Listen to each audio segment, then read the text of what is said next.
6MQ, WP5QAL.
KI6UJH, Grizzly Peak, Oakland Hills.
Warning. W6CX repeater.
It's one of the big Monicos. So there was room in the living room.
Time is 12 p.m. W6CX repeater.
Six UJL.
That's tonight at 7 p.m.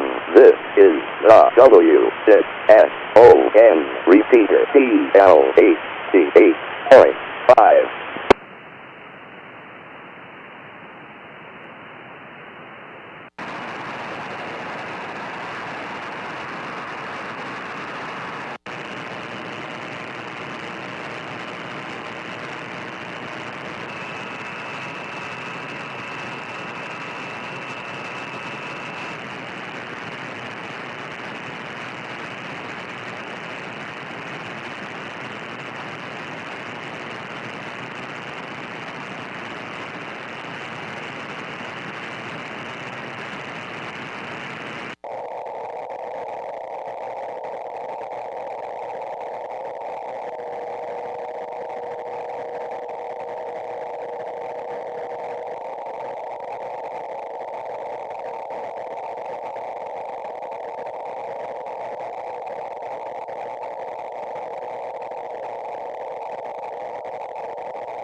Good afternoon, Bill, and the rest of the net.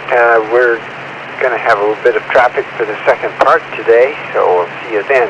Back to net control, WA6.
W1FRD.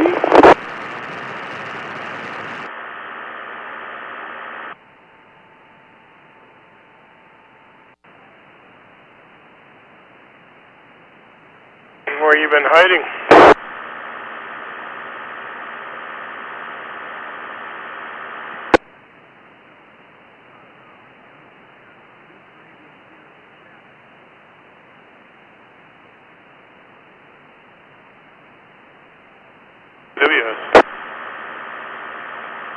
Well, if I had my car in an accident, one night I had a radio in the car, and I been sick, and I had the board. Good to hear you, though. Yeah, you got very low audio, but yeah, good to hear you're out and about.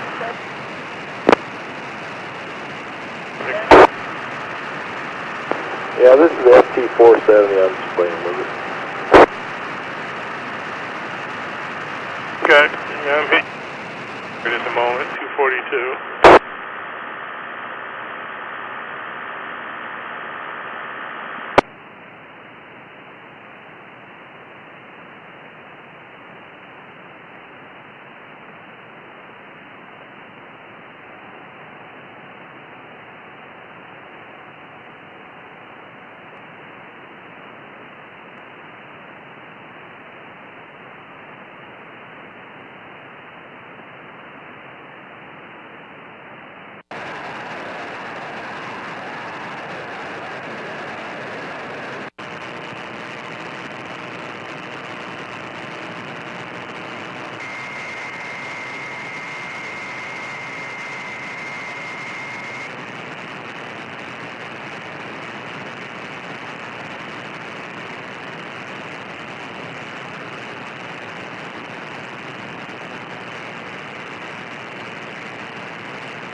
Good afternoon. W6CX repeater.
time is 12:30 p.m. W6CX repeater.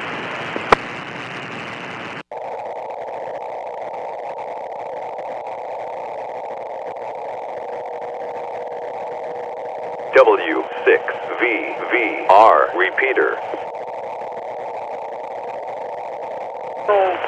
Good afternoon. W6CX repeater.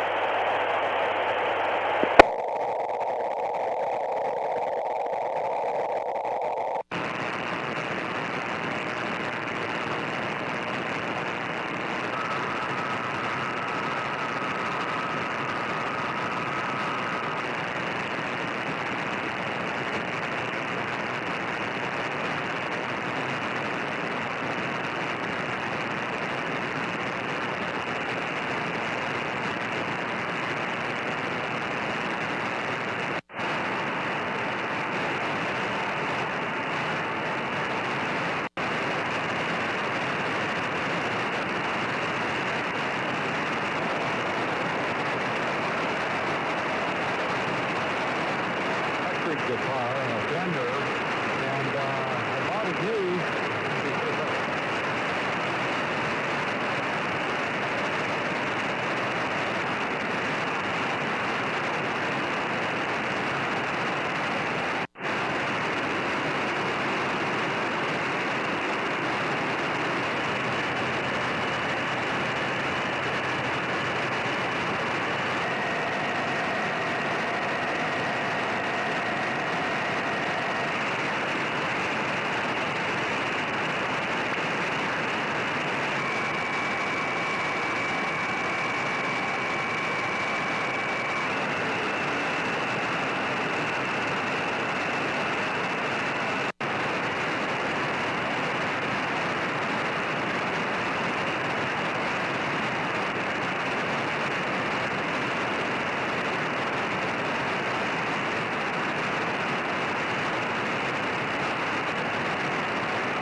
K6 AWA Portable, good morning.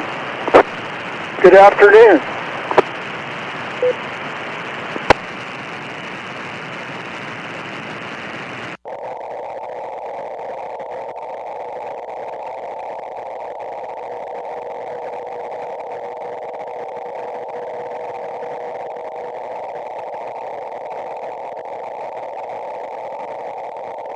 AWA Portable.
have a good evening there, and, or a good day in 7-3.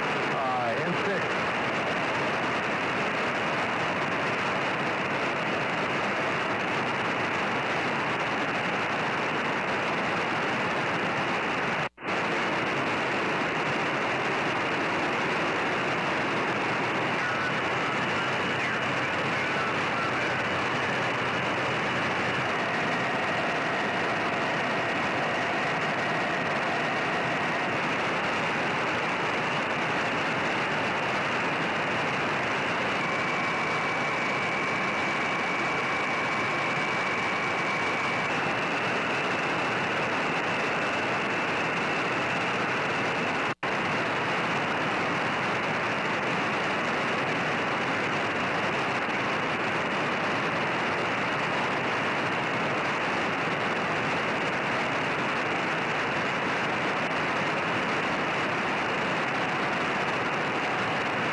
UK, WQ6T.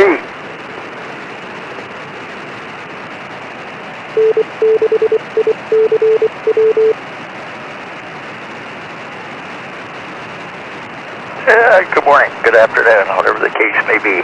60 UK. Hey, Clarence, how you doing?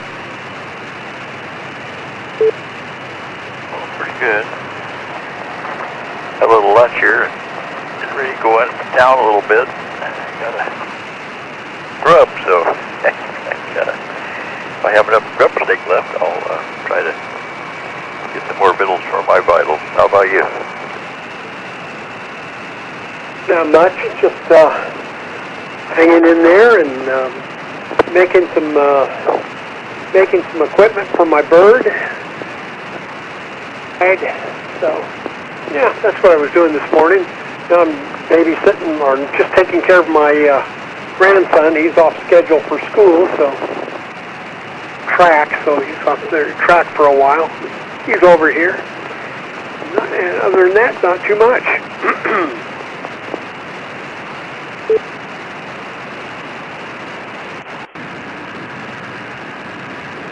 Yep, I'll copy that. Well, the fog kind of cleared up here. The wind supposed to be quite windy tomorrow, next day or two, I guess. At least that'll keep the fog away. How about in your area? Well, it's been high overcast today, and right now it's clear. It's a little bit of clouds up there, but the sun's peeking through. But a few days ago, for the last couple of days in the evening, boy, it'd get really cool over here, and it's got a lot of humidity, so it's damp.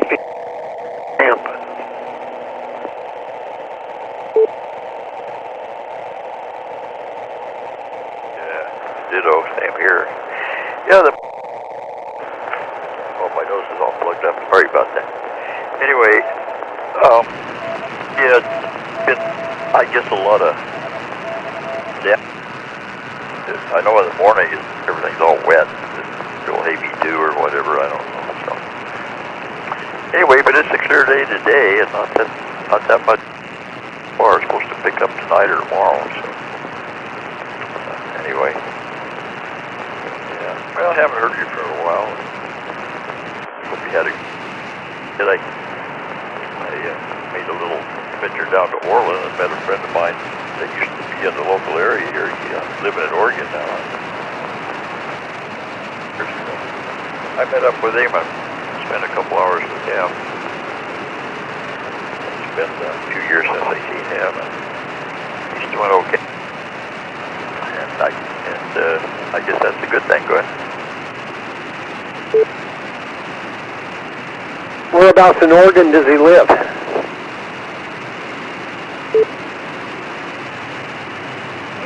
Over on the Coast Range, about midway,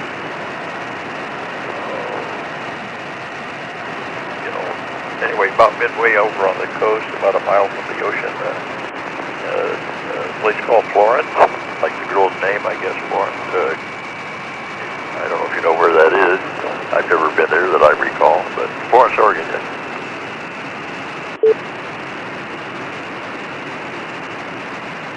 That's the same place as what they call the Banana Belt, because there's a place on the coast there of Oregon that you'll be driving along in this cool area where the Humboldt Current from the Orient comes in, and it's warm. It'll be warm over there, and it looks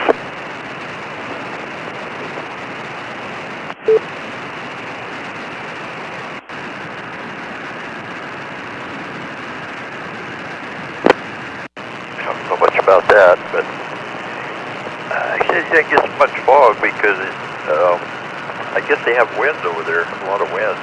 That keeps the fog.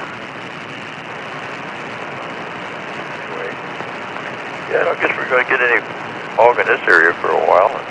No signs of rain, but wild days and cooler nights, I guess. So that time of year, it could be worse, I suppose.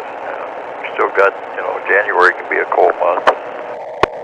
Fly pretty fast, as you know.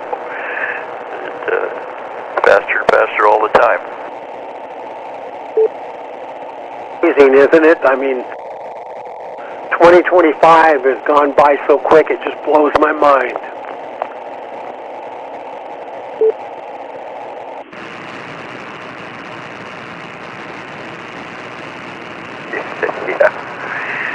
Yeah. Well. Yeah, I have a birthday coming up pretty soon. Another year older, heaven forbid. Well, I guess it's a good thing in a way, but in another way, I don't know. But, so anyway, well, like I say, I haven't heard you. I was going to call you a couple times. Just get kind of sidetracked. I usually come up out here around noontime, fiddle around a little bit, maybe work on a project, and watch the news, maybe let the rest of the day roll by. But yeah, so I'll be going into town here a little bit, I suppose. I don't have to go today. I can wait till tomorrow, see how it goes. My tenant here, I'll probably need to take him to town today or tomorrow. I think he wanted to go with Banger. Anyway, he hasn't been out yet, but I've seen him, so anyway, I'll go with him before I go into town. He may want to go. Yeah, is that the one with the problem?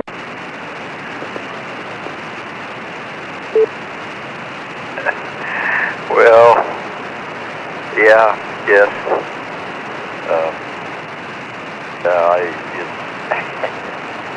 It is what it is. I mean, most of the time she stays locked up in her house, but the time she gets on a roll last night. The less I see her, the better. Most of the time she stays by herself, so I don't know. All I can try to do, I can't, my hands are tied. Somebody like that, if they don't want help, realize it. She's old enough now, she should know better, but she, I think, has, I don't know how to phrase it, a price short of a Happy Meal.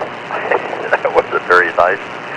Maybe a fry and a half, not two fries short of a Happy Meal, but yeah, she, as we all do, 60 UK. Well, yeah, it's hard dealing with somebody who are intoxicated or high on something, well, like on pot or something. But when they become belligerent, then it's a whole different. It's not good. WQ60.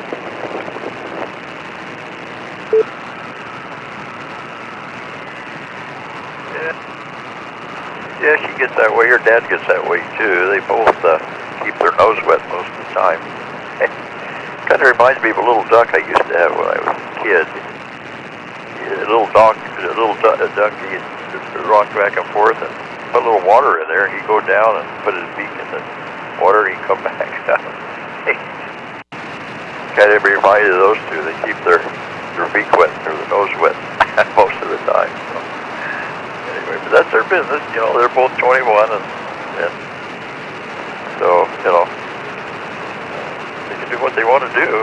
They can stay here. You're welcome to stay here unless they cause too much problem. But I don't think that's going to happen. So yeah, she falls a lot. He falls a lot. He fell twice. Days, 4 or 5 days. He fell twice. I was gone when I came. Paramedics were up here. They got him up. So anyway, I can't get him. I wasn't here anyway. I guess she tried to get him up. 200 pounds plus. And he's not agile. His feet gets all tangled up, and he can't work his feet or his legs. With that, it took 3 of the paramedics to get him up. And he lives in a little narrow, 8 wide trailer, 8 by 30 or whatever, little narrow hallway, and little bitty tiny bathroom. And tried stakes in there with them trying to get him out. It's quite a hassle. Now that ain't no party, I'll tell you. There was a gal that I used to work at one place where she had some problems. She went from being really thin and really heavy, and she was a big gal anyway, tall, so about 5'10" or something, but I think she got up to about 400 pounds. And she kept, the paramedics came out there one time and, I was helping him pick her up, picking up that gurney. Holy Toledo. Am I the only guy picking this thing up? Because it sure feels, no, and these other guys were strong, man, so. And finally she passed away, because, obesity and other problems happen, and, it's downhill.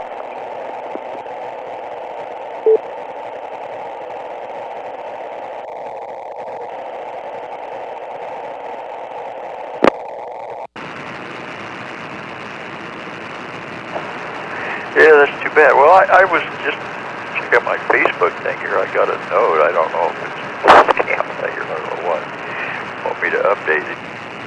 Your mobile number, XXX, whatever, was verified and registered by another person.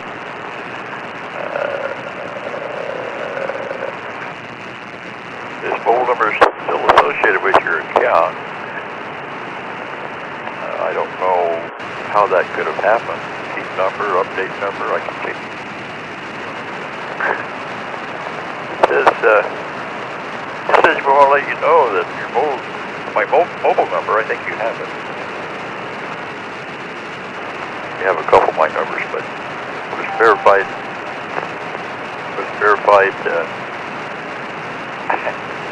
and registered by another person on Facebook, so. I don't know what's going on, but sometimes that's the scam. You get in there, and you screw things up. But I can go in there and check it, I guess. But, anyway. Oh, well, good old internet. You know how that goes. Today, and a week or so ago, I got to turn that in because it was a scam. But I'll get my money back. It's pretty well protected. So. Less than $30, I think it was $26.13 or something. So not the end of the world, but that's not the point. So I'll probably have to write that off. So other than that, not much going on here. I haven't got to my, but can't get motivated to do anything. Get up in the morning, drink my coffee, and have a little, do a little barbecue thing. Well, it's halfway decent day outside. A little ribeye steak, a New York steak last night. A couple sides, and 2 sarsaparillas. Can you believe that? I had 2 sarsaparillas. I got a real lush. But anyway, yeah. So that's about it from here. 60 again.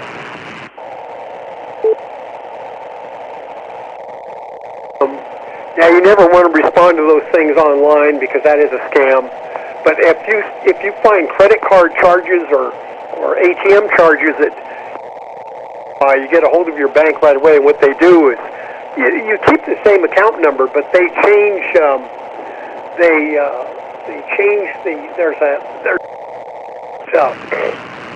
on your card, and then they give you a new card with a different code, so you can the people can't use that card anymore. I had one where, and I know where it happened. I was at a 76 gas station down on X Street down here in Sacramento, and people down there. One of the people I worked with also got scammed down there, and yeah, I know who did it. There was a couple in there, and it wasn't too long after I made a purchase there that they sold that information or counterfeited the card or whatever. Yeah, you know how that nonsense goes. So yeah, you got to get on that stuff right away. WQ16.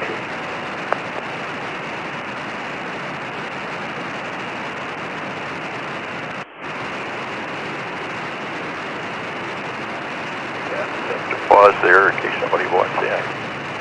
Pretty quiet through the day on this frequency. I know in the morning I listen to the guys, Gary and the gang, and Al and those guys, for their stories. Don't often chime in, but once in a while I do. But anyway, I listen to them in the morning. They get on quite early, 8 o'clock. Then maybe throughout the day you might hear somebody on the radio check us out, but yeah, all the repeaters up here, well, I guess all around. Maybe metropolitan areas, you know, Frisco, LA, Chicago, New York City. Maybe a little more busy, but the North State anyway, it's pretty quiet.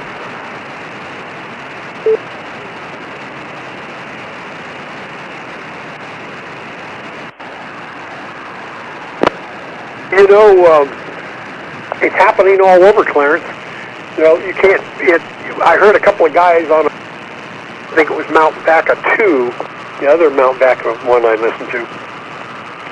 But there's one repeater where you can't even get on there, and the guy jams, and he's just a jammer.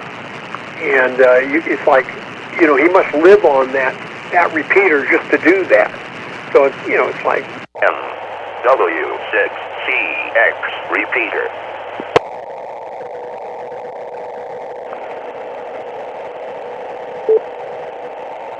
Is that the 3-3 repeater?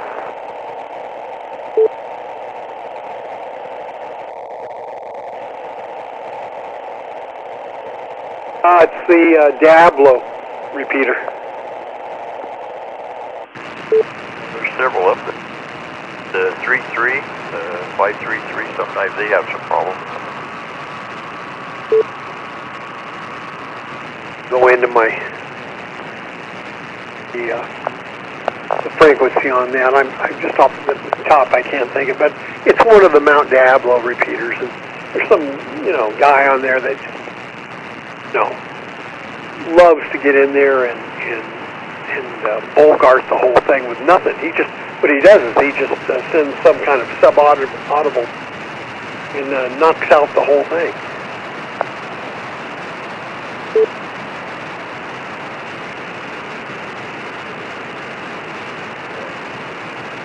I don't know how those guys get behind a microphone and do that. I can't really do that. And, you know, I've been on CB before years ago. I guess we all have. Hey, or even then, I really don't know how to talk on a CB. Tim Ford, good buddy, I guess. You know, your wall street's outside him. But I used it back in the day. Back when I had a sideband, I set my mom up with sideband. The fourth, you know, from my house to where I needed to go to town, he was kind of midpoint, and it whether, you know, both ways. Of course, the sunspot cycle, and then, you know, but other than that, it worked quite. Anyway, yeah, there's on this frequency here on the Thursday night swap net, NorCal swap. Yeah, there was a guy trying to jam in there. I kind of narrowed him down. And, last week, well, it was they didn't have it last week. Week before, I think it was week before, they had an audio. Well, they wasn't a net, but I think Chris got that all straightened out. So maybe this Thursday they might be a net. But, I don't know, Shingle Springs or somewhere they do it. It's not Shingle Springs. Some other canyon. Iron Canyon, Black Canyon, some other canyon. But anyway, yeah, you can narrow it down. Anyway, yeah, that's too bad those things happen, but, you know, the cell phones, where you can carry it in your pocket.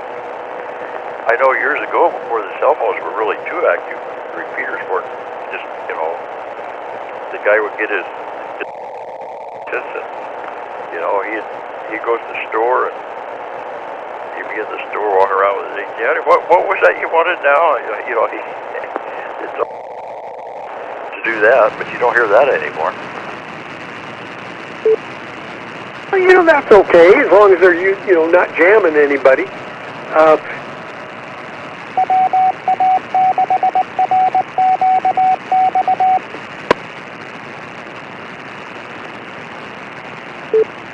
Okay, well, I think I'll just sit by, but I'll be sitting here impatiently waiting for your return.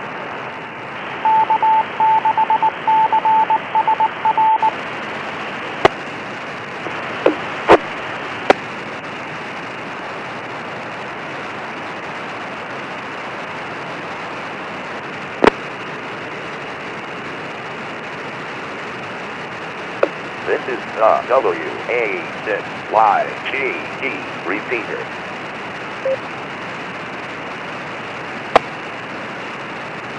Okay, go ahead. That's the 330. Went by kind of fast, but I think you said 145.33. Yeah, 145.330. Yep, that's it.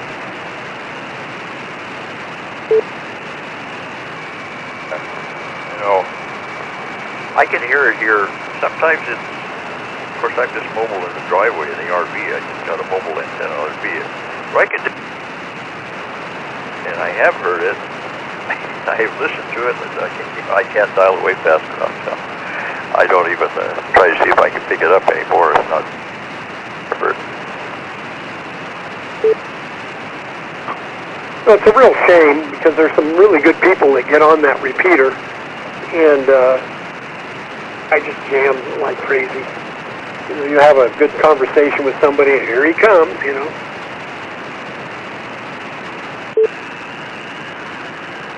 Yeah, I can pick up 4.3, 145.43. Sometimes I listen to their coffee club net in the morning. I think around 8 o'clock or something. Times I can pick that up under, you know, under ideal conditions. Conditions are just right.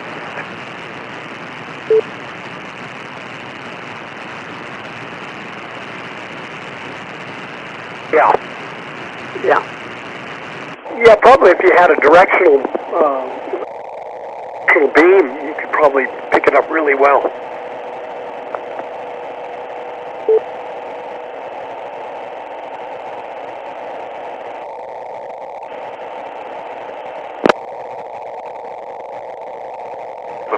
Pair of Yagis, 2 meters.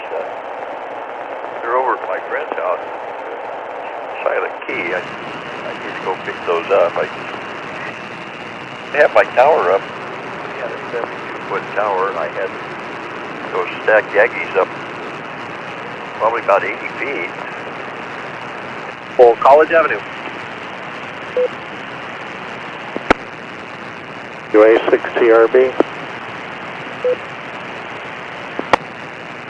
At least to the Siskiyous, not down at the Ashland, but you know, quite a way south also. But yeah, I probably won't be putting those back up. My tower's down anyway.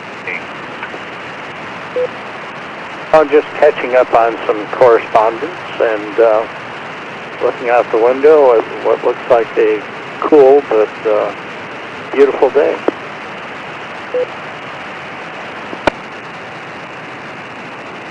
All kinds of. Anyway, some message or something. So, yeah, I probably won't be putting them back up. But, you know, I've been there, done that. So.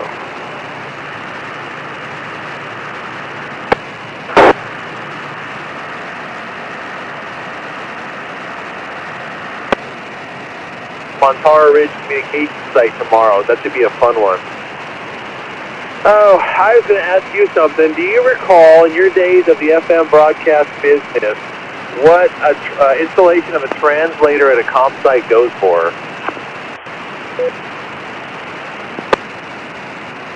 Well, but I need to do it. What was I going to say? Something else I wanted to tell you your comment on it. No two would be alike, and depending upon, you know, a lot of variables.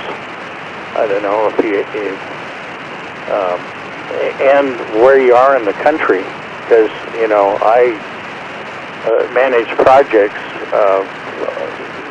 coast. WQ6T, and I'll be clear on your final.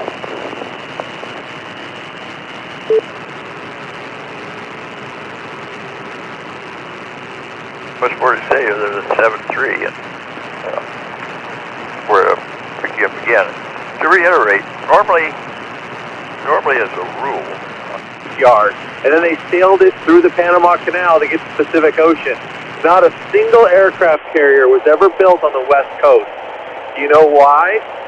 Not that we didn't have the capability, because we built enough subs here, because the labor rate is just too high in the San Francisco Bay Area. That's literally why they was up and running, and it seems to be working quite well. Got a couple new battery packs for it, and I think they'll work on one of my other 900 radio yards. That's one of the reasons why that place was closed at the top of the list. Labor rate was at least a third higher than it was elsewhere in the country. So Fort Bremerton up there in Washington, all the places in the East Coast, this is a spendy place to be.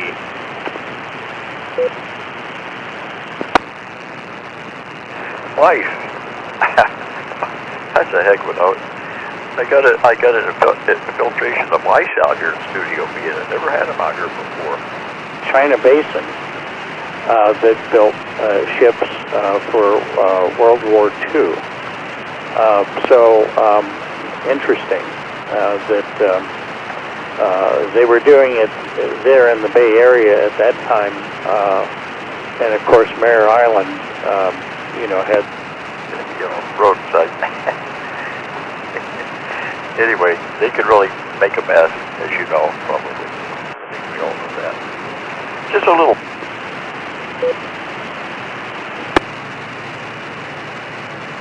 I won't elaborate on that now, but one of these times I'll tell you a story about Brett and Julie cartoon, whatever. 7-3, my friend. Take care. These Mare Island subs, after they sunk the Guitaro while putting it together in 1969, said Mare Island will never build a sub again. So he took a lot of work away from Mare Island, because while under construction, they were doing sea trials in the wet dock, and they accidentally sunk the sub while in the dock. Swear to God.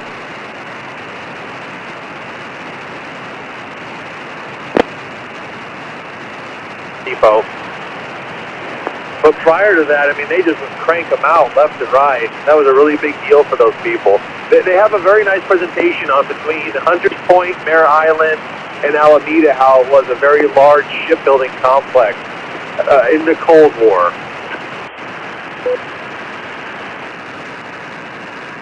Well, it's all about, shipping port now, as far as Alameda is concerned, but then Mare Island must have been a huge cleanup for them to decommission that base, but I'd suspect that that's what put Vallejo on the map.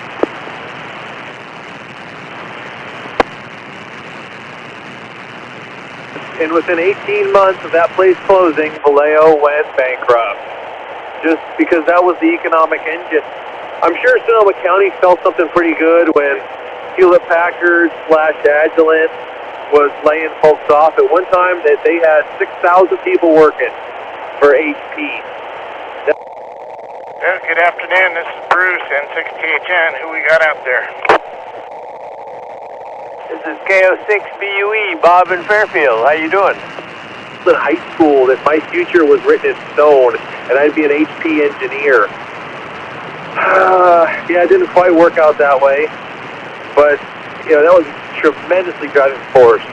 I really think that that's what pushed Vallejo over the edge. If it wasn't rough before, boy, it's really tough now. Rustle up. Well, it's got great audio and a good signal. Which band are you on? Here that commuted down there, because the real estate prices were lower here than they were closer to the Bay Area, closer to the metro area.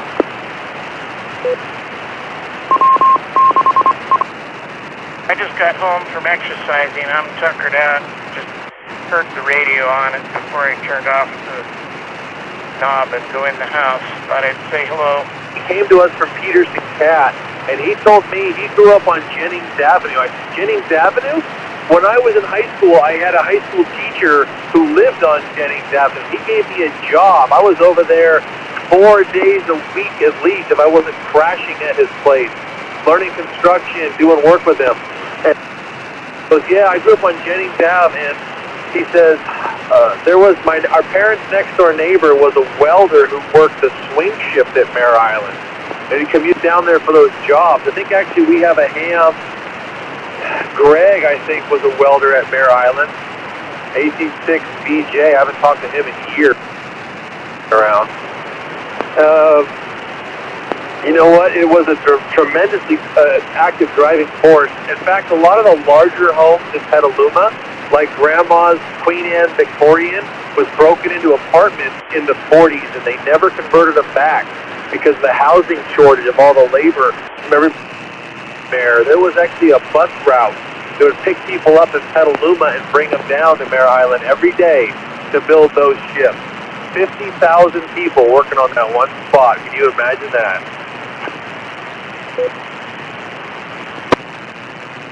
The island was almost like in itself. I suspect they had all the services you'd need,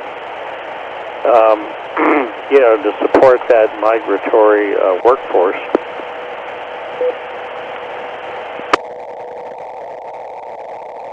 I would think so. I've seen bowling alleys, liquor stores, haircut places.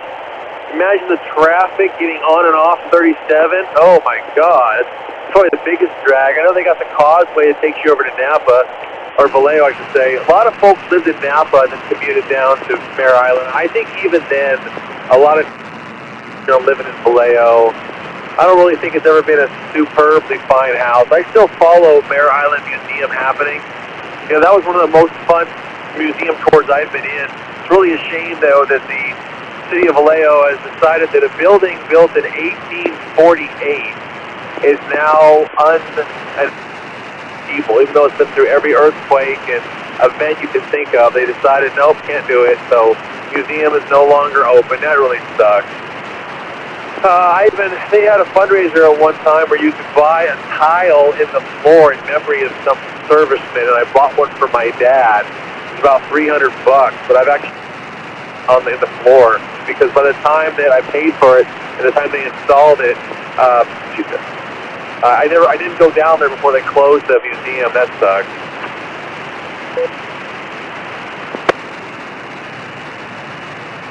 Well, that's a great thing. I guess there was like a memorial there. Is that correct?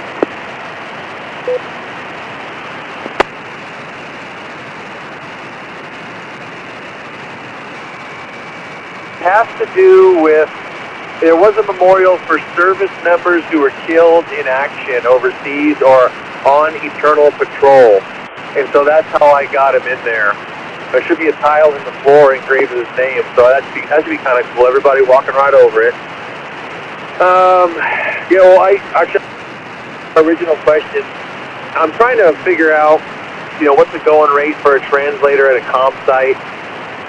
I firmly believe that the biggest influencing factor is how much population space you're going to cover with such translators. So, i.e., something on the comp site at Mount San Bruno that I'm working on in January is going to have a different value than, say, one that covers Ukiah.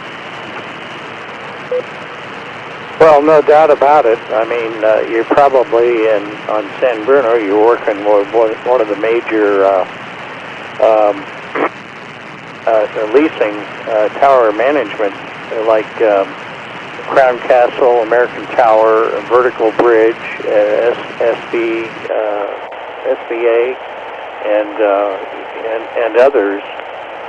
So there's going to be a significant difference between that and something up in Ukiah, where maybe it's just on somebody's property and they don't have all the same requirements, you know, for vertical rental space on their towers.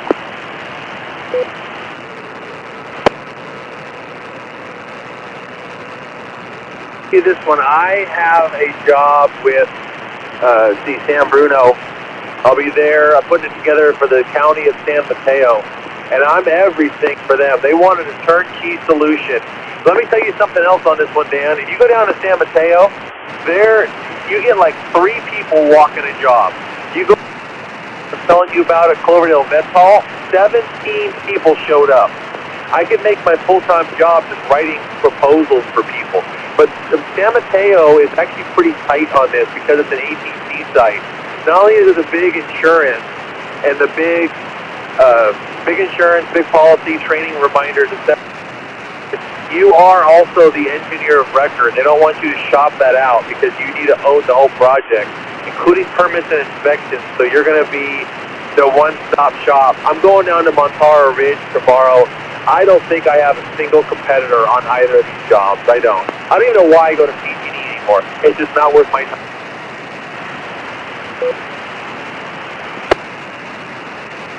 Yeah, well, I suspect that a lot of those things are driven by grant funds that they don't want their own staff involved in it.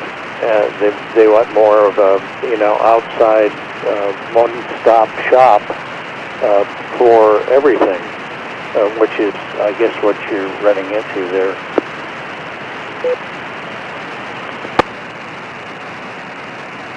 Mike 6 Delta Victor Tango, radio check.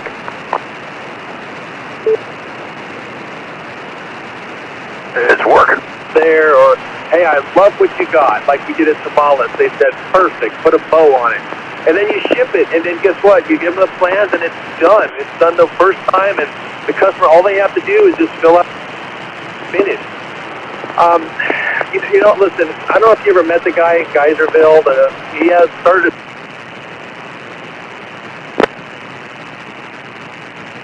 that I should have known, but it's always stuck with me. If the customer provides any material, you pass on the job. And you know what? That is the very best advice I ever got. Yeah, you want to source your own materials so that if there's like an after installation warranty period, you don't want to, they went and got a good deal on something, and it didn't meet, the same specifications as what specified for the project, because you're going to be standing behind it. And I can understand where that would be a potential headache for sure. KD6POC, WA6CRB.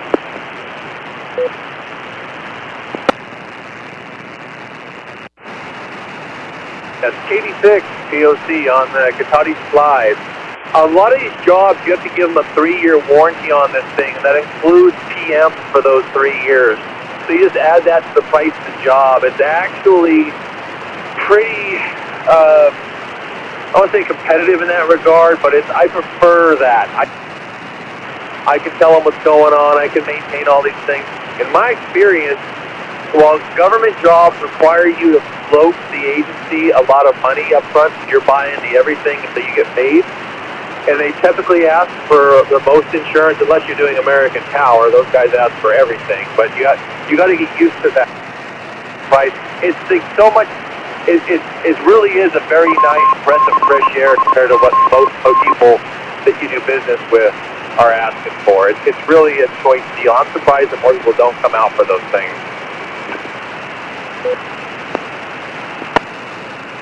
Yeah, understood. Well, most significant increase in vertical real estate on towers was driven by the deep pockets from the wireless industry. Because I know that when we were starting out in the mid-'80s with AT&T, there was no question, as to what the rent was. It's just how quickly can we get approved and get on the air.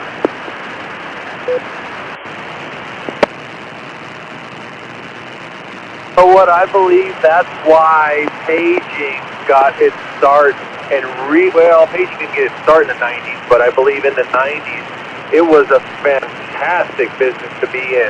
There was lots of competition. Folks were throwing sites up on anything that you could screw an antenna onto. There was lots of jobs everywhere. It seemed to collect a lot of folks out of the Army and the Coast Guard. They liked a lot of electronic tech. And then fellas who were were in the Signal Corps, that kind of thing.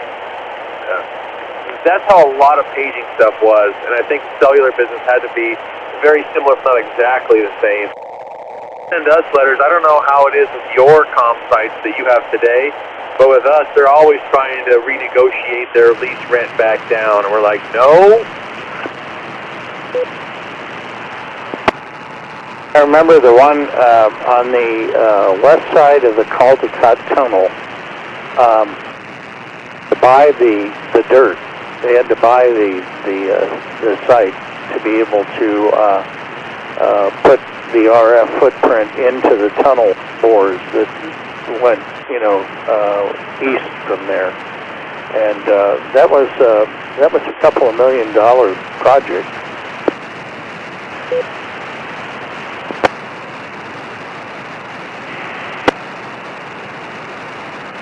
Something from doing these gigs.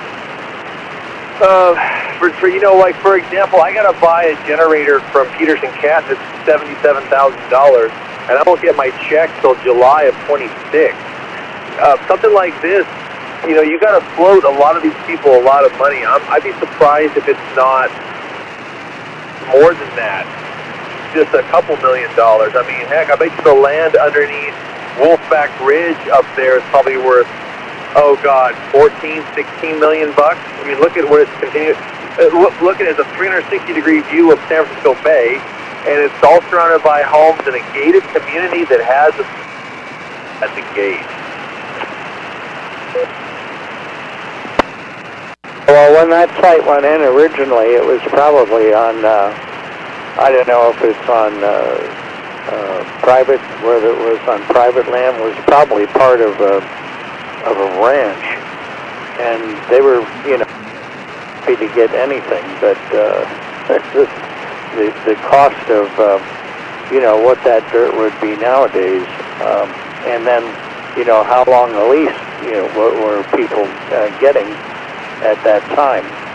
I know that the cellular carriers were hoping for pretty long leases in strategic locations. But then they've even had some sites where they've, decommissioned them and relocated somewhere else as their network grew.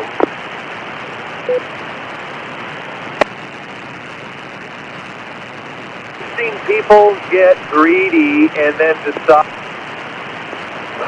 landlords, when I'm talking to lease negotiation, which is in Texas, and politely telling them why this isn't going to work. I mean, if you own comm sites, you should have seen the same thing, at least what we have. The lease negotiation people said, well, we like rap. You guys are nice. They said some of the conversations we have with these landlords are terrible. Like, we have to remind them they're on a recorded line. But they always try to get a cheaper deal down, and the smaller the comm site is, the easier it is to move. So if it's just a few panels on a PG pole that are spray painted brown, well, you could move that in. On something that's actually a physical structure is significantly less mobile. So those, they tend to whine about it, but I've never seen those actually break down and move.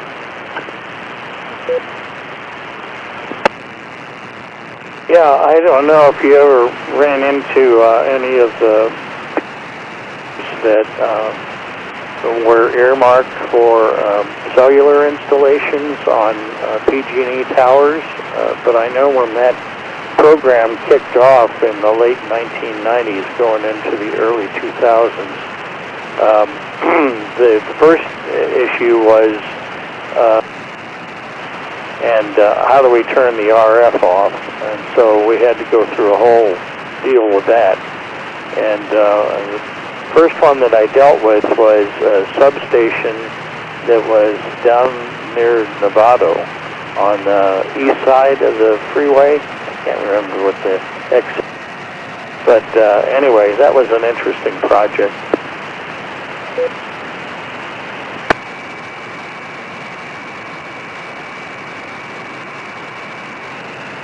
Well, let me tell you that PG&E no longer has any cellular infrastructure on any of their communications towers at all.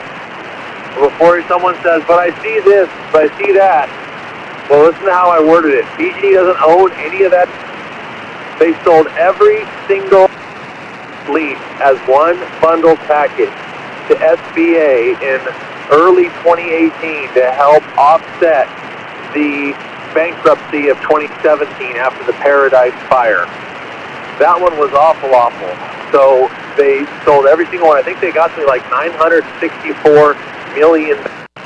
So just short of $1 billion for every single site lease on every single comp site. And then they said on the back end, what we're going to do is we're going to raise everybody's utility rate to pay off all the lawsuits. And the Public Utility Commission said, okay, just do it over time, and here we are. That's why my bill is $400 out. Interesting. Paradise wasn't 2017, was it? Wasn't it a year or two later?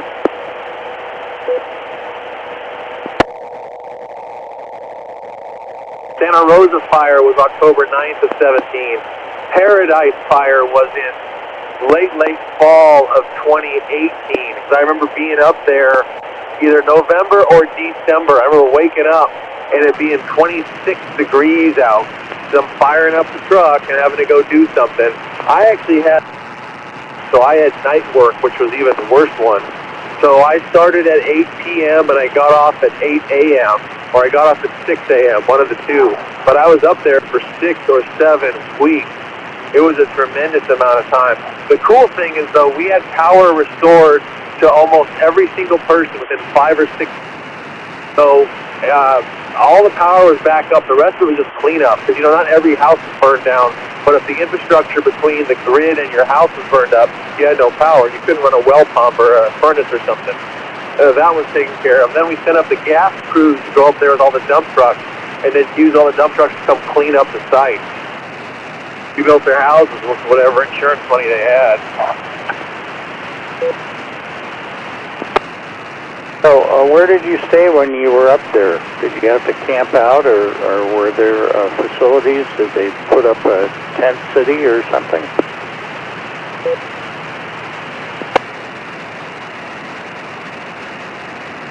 Well, when we started, they had these massive sleeping trailers that would sleep 38 people.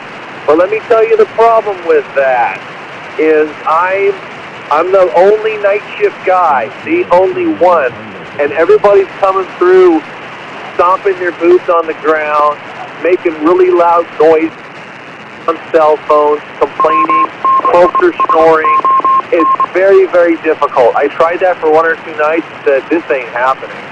And then I slept under my own truck until the guys coming through, remember, I'm the night shift dude, who were filling up the diesels. They would literally find every single vehicle and fill up diesel until people were spilling diesel on the ground, and I was literally got my shirts dieseled up, and I had no way to wash them. So I just put them in a garbage bag and wore my spare set. So finally I had a buddy in the same department who had a place in Cottonwood, and he said, yo, I got a granny unit and I got a cot per night. And I ended up staying with him. We were not allowed to use hotels because that was for the folks whose houses got burned up. Yeah, well, that town was totally toast, for sure. I know that all the cell sites were toasted. When the sites were built originally, nobody wanted to see them, so they put all kinds of, foliage around them. And, well, guess what?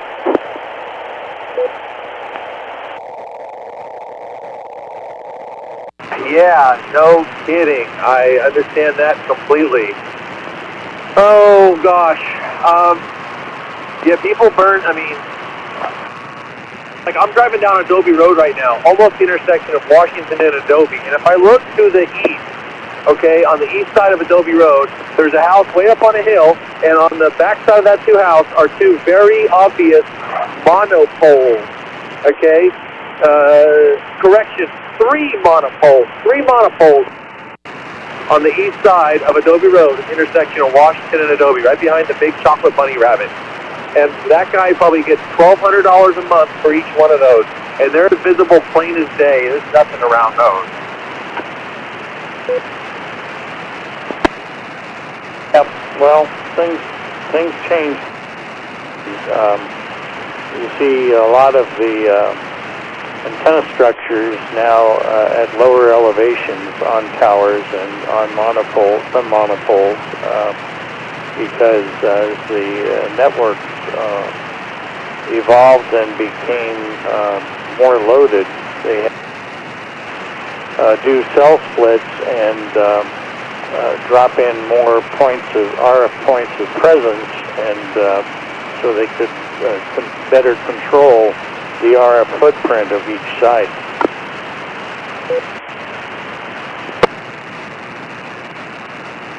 Oh yeah, you ought to see something. For one, there's the AT&T site right in front of PG&E on Adobe. It's actually on the tower site. They have somebody come up from Sacramento to work on it. They call themselves QTC, Quality Telecom Group, or Quality Telecom Company, or something like that. And let me tell you what, they're a bunch of magoos. I was going, I need to get my name on the bidding roster for some of this work. Hey, Dan, you should see some of these guys. They come out, I stop and talk to them, and they're like, they say, we're the Ace Tower crew. We come down from Sacramento because only we can handle these jobs. And I'm like, oh, hey, you know what? I think we work the same job. I watch them work, they're like, we're the best. And then I'm watching them work, and I want to tell them, you guys suck. Get off. Yeah, well, you know, tower crews are very gypsy-like in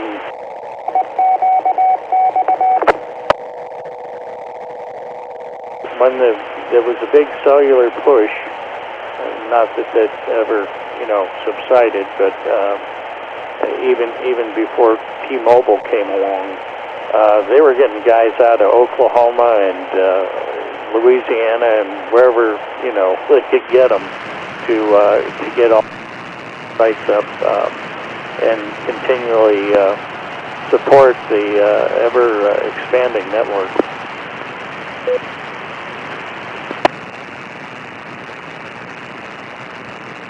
The goos that came out of Stockton to work on the English Hill Tower site, they do everything from a lift. They're not going to let somebody climb. That's too expensive. It's too dangerous. And if you're paying people $22 an hour, you're going to get what you pay for. You should have seen this. There was about, out of their whole crew, there was a dude and a half that spoke. So I'm out there, I'm looking at this going, I'm going to have to rework some of this. Yeah, even at Mount Canocti, you know, they have a fiber feed to power feed now. Nothing ever is really coax. You should see how they just leave everything just hanging. Oh my gosh. Oh, I guess who's going to go up there and check on it, right? Alrighty, Dan, I'm pulling into Adobe. I guess, gonna go check in at the office, clock in, and see what kind of fresh hell awaits me today. Let's chat with you on the way home tonight, bud. 86 POC, be clear on your final. A fine business. Well, have a great shift, and hopefully this cool but you know, stable weather holds up. I don't think there's any rain in the forecast that I'm aware of, but have a great evening. 73 WA6CRB.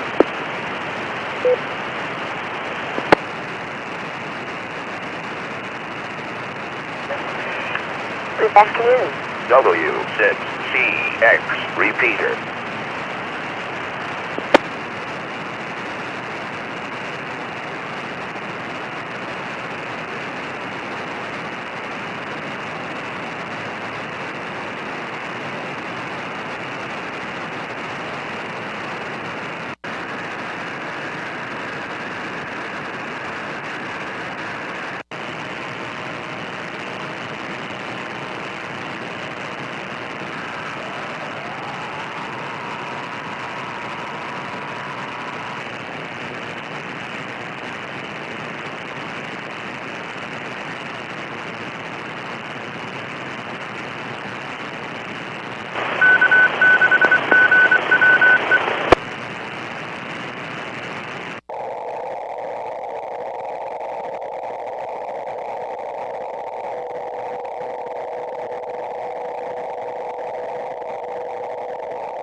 testing. I think it's going into the repeater okay. This is KK6VLV.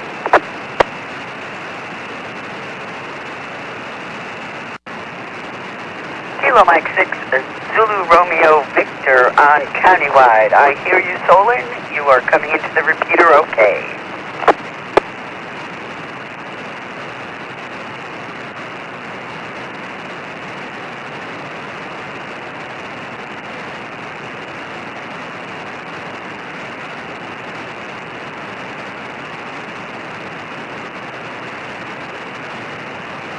I'm doing the test. I saw a signal, but I didn't hear any modulation because I needed to make another adjustment. I think I can hear somebody coming back to me. It looks like somebody did. KK6VLV. KK6VLV, this is KM6ZRV on Countywide. Do you hear me now?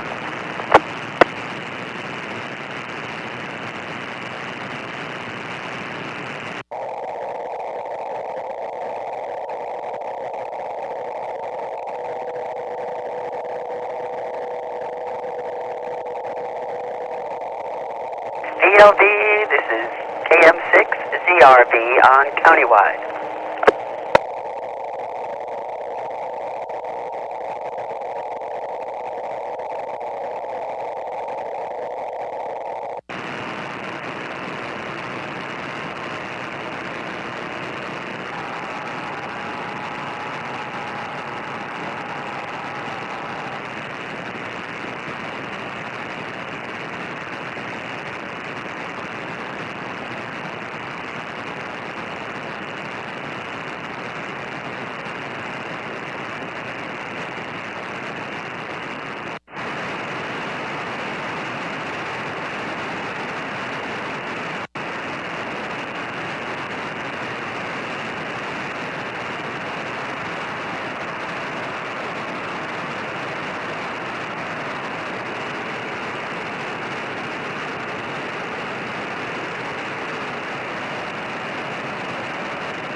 KC6MGM, KK6VLV, looks like I'm transmitting on Countywide.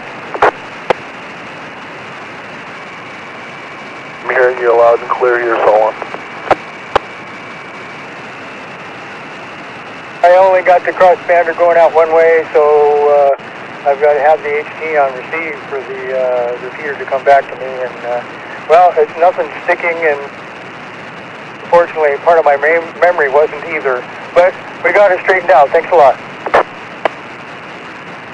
Okay, always glad to help. KC6MGM clear. Clear and monitoring.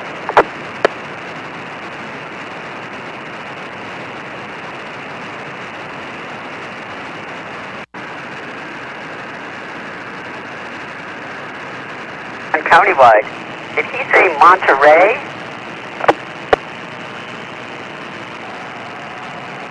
I probably pronounced that wrong too, or you didn't quite hear me right, or both.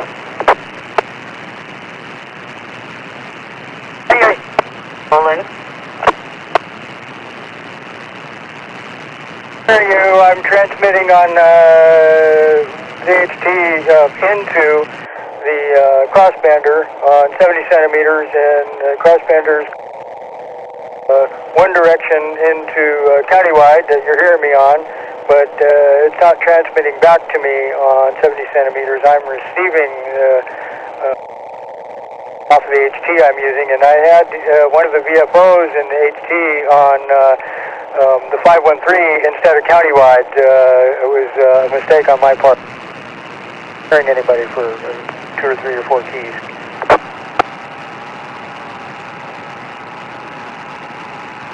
Good enough. KM6ZRV on Countywide monitoring. Hearing you.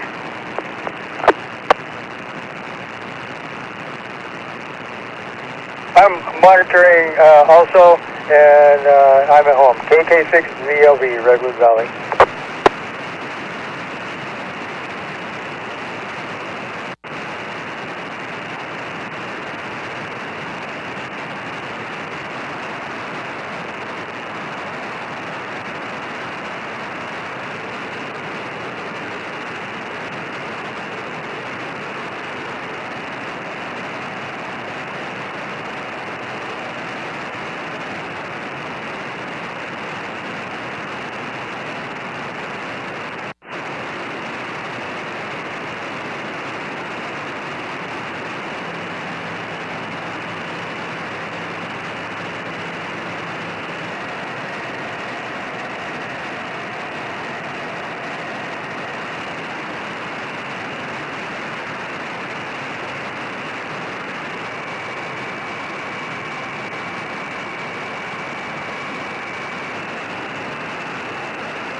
Time is 2 p.m.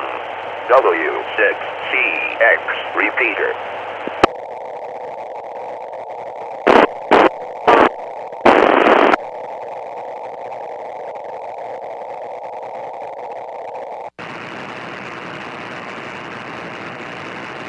Connecting to Echo Link 2E0GMD.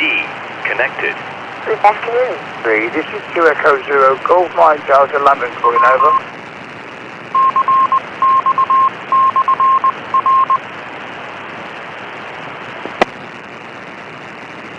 Howdy, Mick.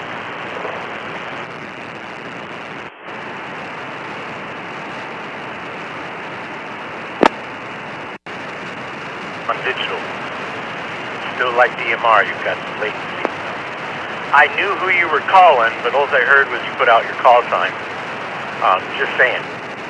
Buddy, happy Tuesday, KD6 KWV Mobile.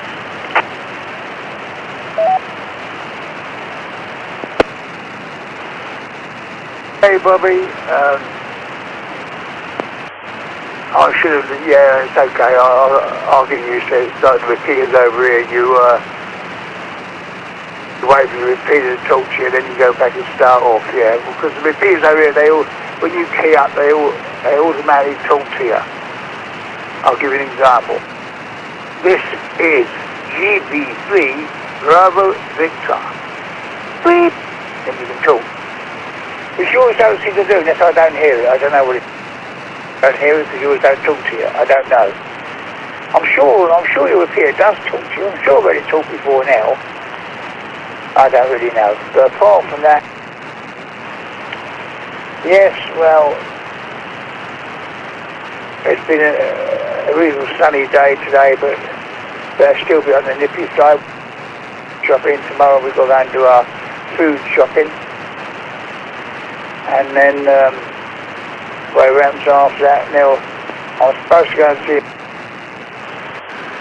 one and only daughter now, tomorrow, whatever the case may be, but also we've got some Christmas parcels still to pack. So whatever happens, I don't think we'll be finished shopping till about 2, maybe up past 2, because she don't usually get ready to go till 1. But apart from that, it's one of the hardest jobs I have to do. She tell me what she wants, we go up the aisle to looking for it. Best state there is, because sometimes, you see, I don't know about your shops over there, but over here, they tend to put all the younger dates. Hey kids, what's that? You out there anywhere? Over.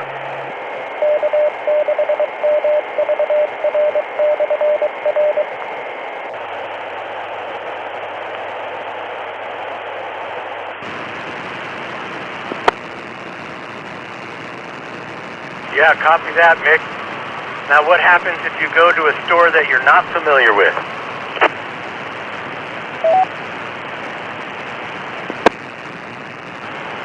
Well, in my case, it's never going to happen.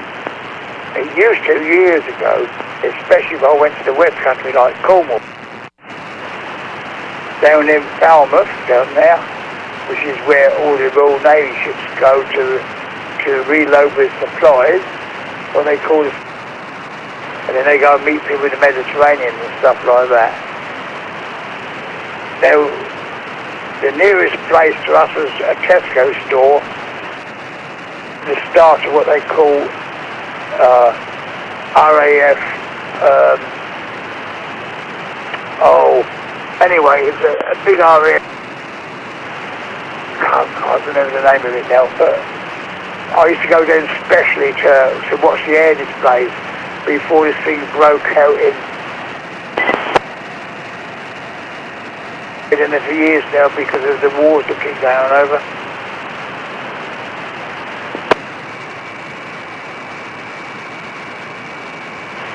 Definitely seen some incidents over here.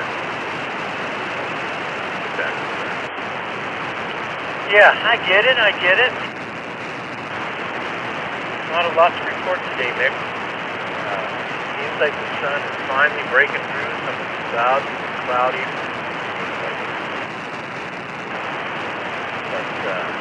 nice. It's almost a clear day. And I'm heading over to the client's house to pick up a big old battery. And get the money in the pocket. And then I'm a mesh network. That's pretty neat. And I've got a bunch of radios that we're starting to pair up here pretty quick. Play was having some fun in the radio world.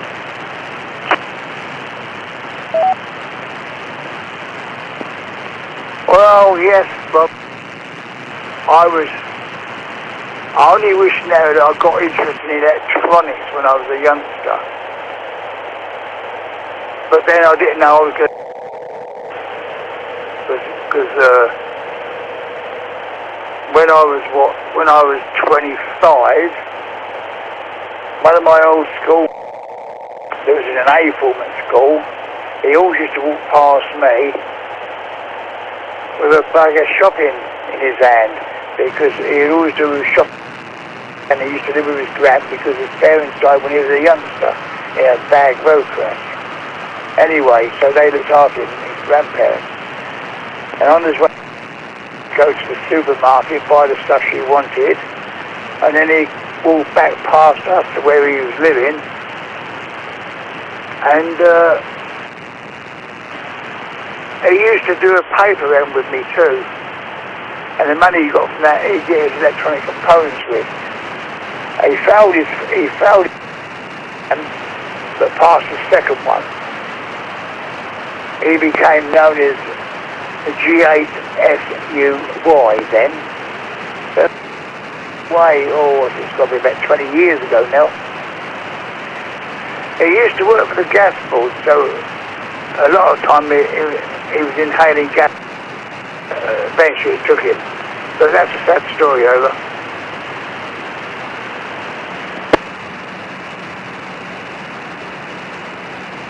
Yeah, every day's a gift, huh, Mick? Well, is your lovely wife doing okay? Is she persevering?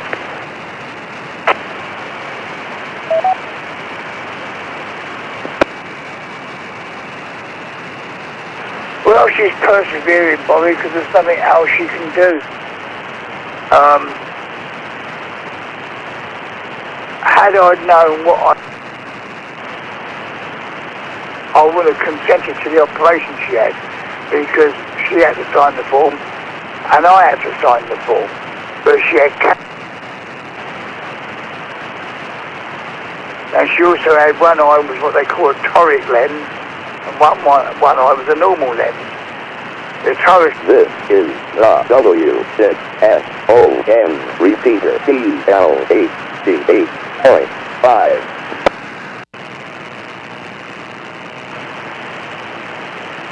And Mr. Whiting, or Dr. Whiting, was supposed to perform the actual toric eye operation, but he'd phoned in sick. So this other bloke was going to do the operation. Then he realised that he didn't have the proper part to do it with. So the operation was put off. Then they got the right part.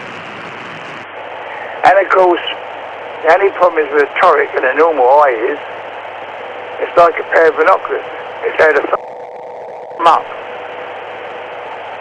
Well, in the end, they had to do a few other things to make it work for her. But it didn't work very good. She took an eye test before she'd done the actual operation. She could read 3 lines up from the bottom. In my way of thinking, with people's eyesight, that was very good. Now she can't even read the list at all. All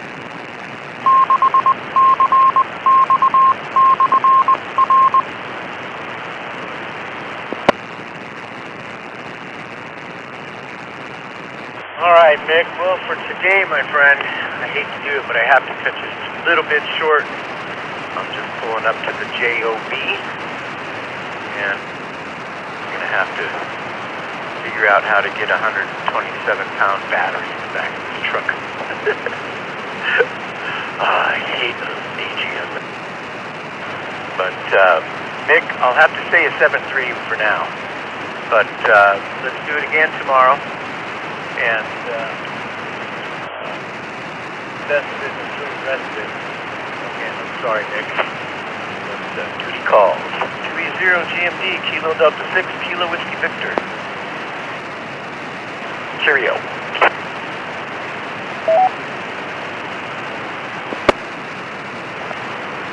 Okay, Bobby, no worries. 7-3. You take it easy now. Look forward to your call tomorrow. 120 GMD, 7-3, Province America. E0 GMD, disconnected.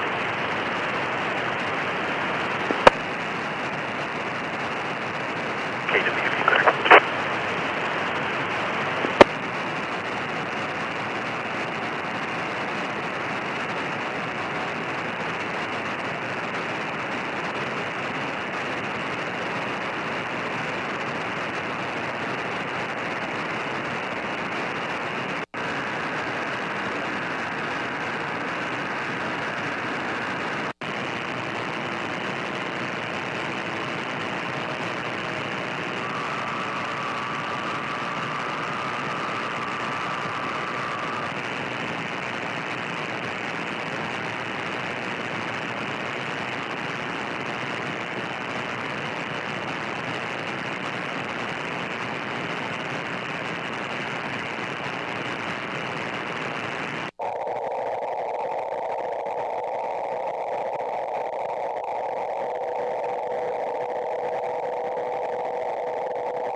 W6SRX mobile. W6VVR repeater.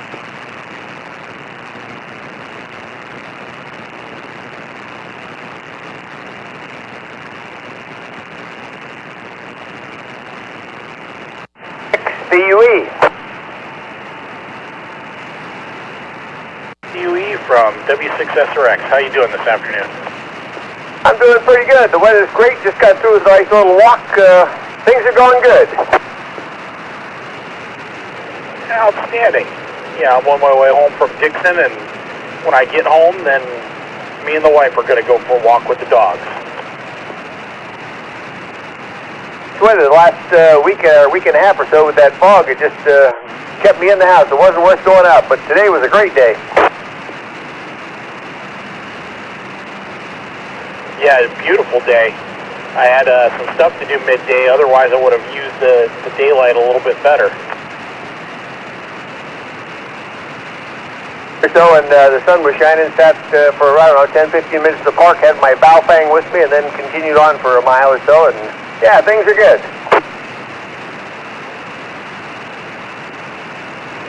Outstanding. Did you just talk on the repeater or do any simplex or anything? No, it's through the VVR repeater. I don't think where I am simply with the Baofeng. That's true. I forget which day it was. It was one of the real foggy days a couple of days ago. I went up, actually went all the way by the repeater because I was going to go up there and do a little HF. Got all the way up to the top, and I left my HF antenna. So just did a little simplex. Yeah, once in a while Derek gets up on Mount Vactor over on Mount Diablo and does simplex here, but that's about the only simplex I do. It can be fun. I did end of October, beginning of November. I did a cross-country drive and spent a lot of time simplex and talked to a few people across the country. It was kind of cool. Yeah, I would imagine if you're out in the vehicle, we got some people just kind of listening in. I don't have a radio in my vehicle. I just got a home set up here and my little handy. That's it.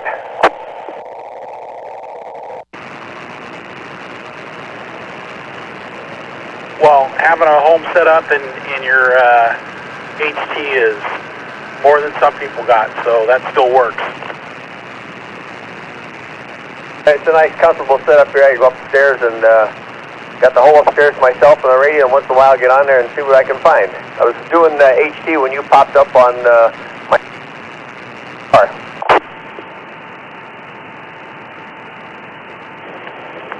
Outstanding. Yeah, when I got a little drive in a few minutes, I try to throw my call sign out these days, especially with how much I've been on the road.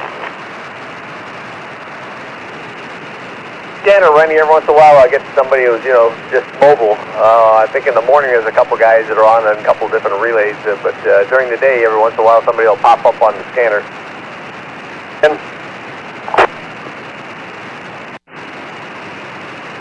And which kind of scanner are you using? Are you just scanning amateur stuff, or are you scanning public safety too? The scanner I use, the repeaters around here, it's an old unit in, I think must be, I don't know, probably 25 years old. It got the repeaters in there. It works pretty good. That sounds awesome. I got a couple of old unit in ones. I had one mounted in the vehicle at work for a long time for all the different ends. And I've got one of the newer ones that'll scan the new digital stuff, but it requires a lot of work to make it work. DS100, and that's I can pick up anything with that thing, but I don't usually run that. I just run my scanner for the local repeaters, and that's about it. Yeah, that SDS100 is what I have, but I spend hours sitting in front of the computer to figure out how to get it to scan. I've just loaded, from, what is it, that download you take goes by county, state, and all that other. That's the only thing that I've got in it. I haven't to it. I just use it for the local, emergencies and stuff like that. Yeah, it's not a bad little gig. I like nationwide database that it has, but I kind of refine my local stuff because there's only some channels I want to listen to and others I don't. I haven't put that much effort into it. I just took what I could download and that's what I run with. One of these days I'll get around to getting the rest of stuff in there, but as long as my little unit does, most satisfied. Very true. Very true. Plus I got this mobile radio in my truck that it has the ability to scan, but I haven't figured out how. That's just a little bit of time and effort. Yeah, all these radios got so many different things in the That's that. I know I added FT8 to my HT rig here about a week and a half ago, 2 weeks ago. I spent 2.5 days trying to get that damn thing to work.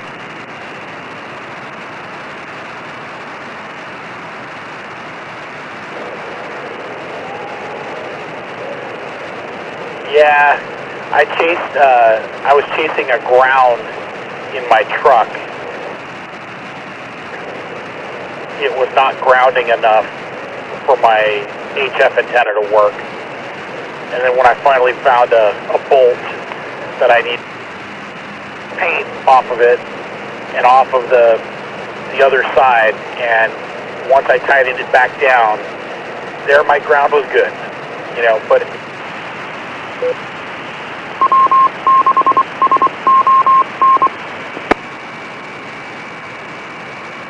as opposed to dealing with noise at home. There's all kinds of things to pick up noise from.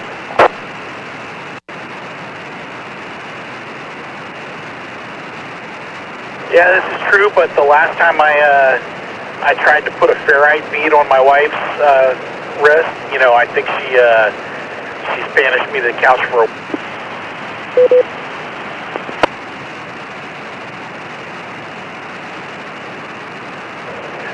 Well, it was quieter in the living room, but no, I think she was mad at me. I get the same. I get a little static from the downstairs occupying. Not sugar.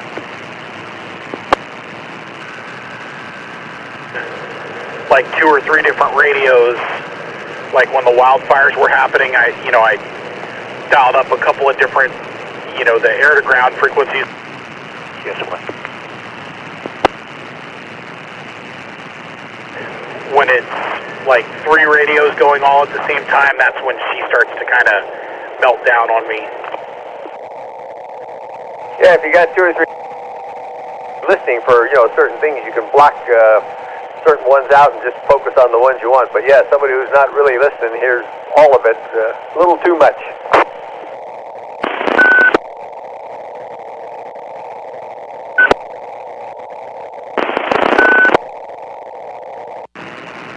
One that likes the house quiet, but I always have to have noise because of my ears and years of hearing. You gotta have some background noise to drown the little squeal out. A little white noise to mask out. Oh yeah, definitely. Too much loud stuff over the years, and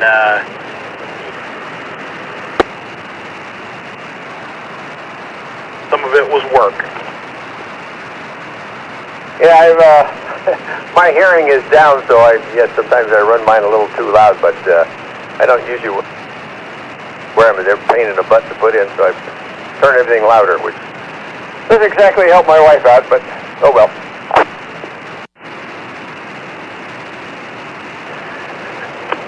Yeah, my ears aren't bad enough for that yet, but my dad's are. My dad flew military when they were still flying piston engines and they didn't wear hearing protection. So he's almost deaf as a doornail at this point, and have it is when he's not happy with the way that things are going in the house, he just takes his hearing aids out, and he doesn't have to listen to any of it. Shut it down. Yeah, I left the service in the early 60s, and there was no such thing as hearing protection on the firing line, stuff like that. Nope, no hearing protection at all.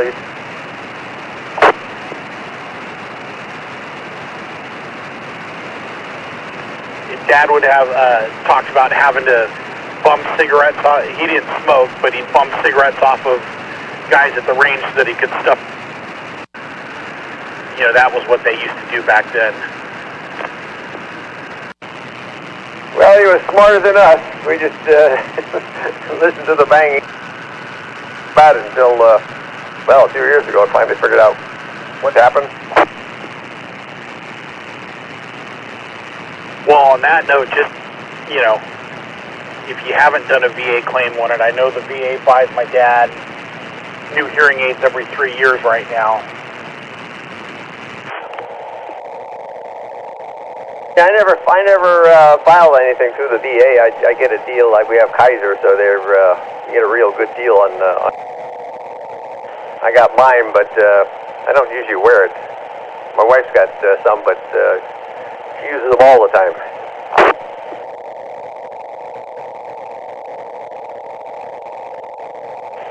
Well, unfortunately, one of these days I'm probably going to have to break down and go get them myself, because I am heading that route.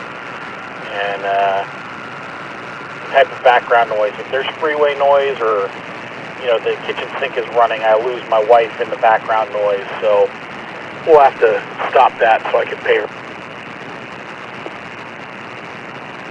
Yeah, especially if you're in a room and things like that, all the background noise, it really makes it hard to hear. But I notice when I wear mine, people in the room actually have to turn it down because it's amplifying everything, and it really drives you freaking crazy.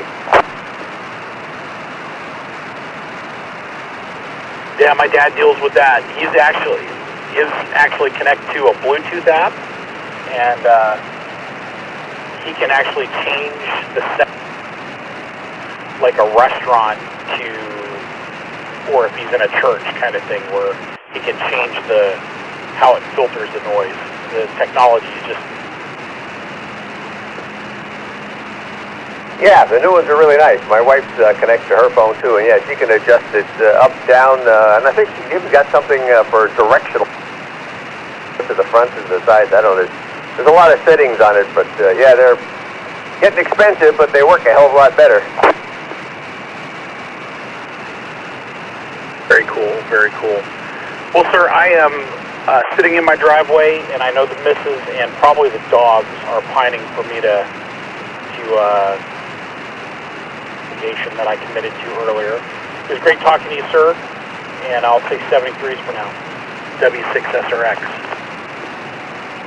O6CUE.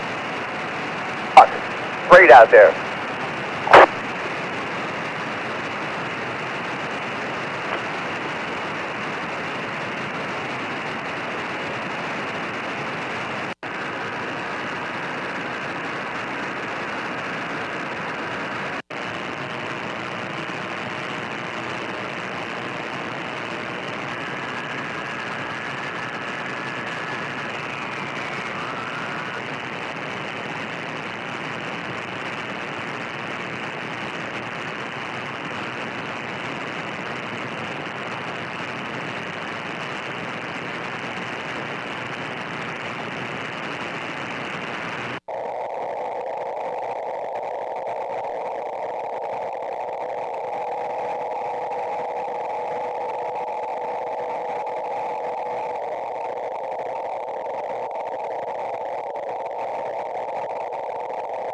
The time is 2:30 p.m. W6CX repeater. K6PUD Mobile, Santa Rosa.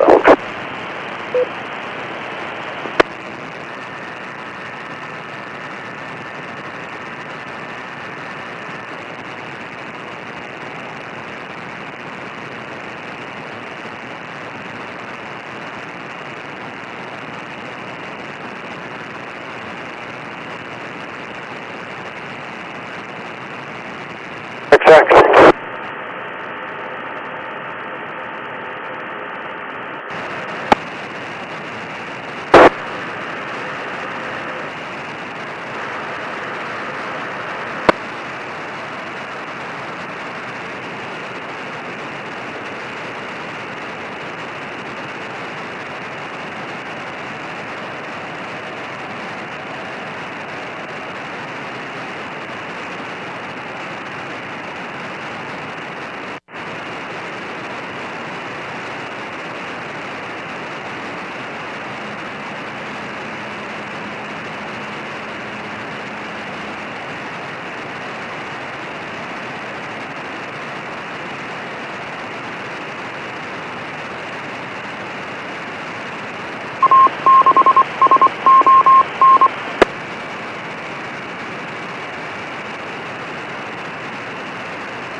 XX Mobile.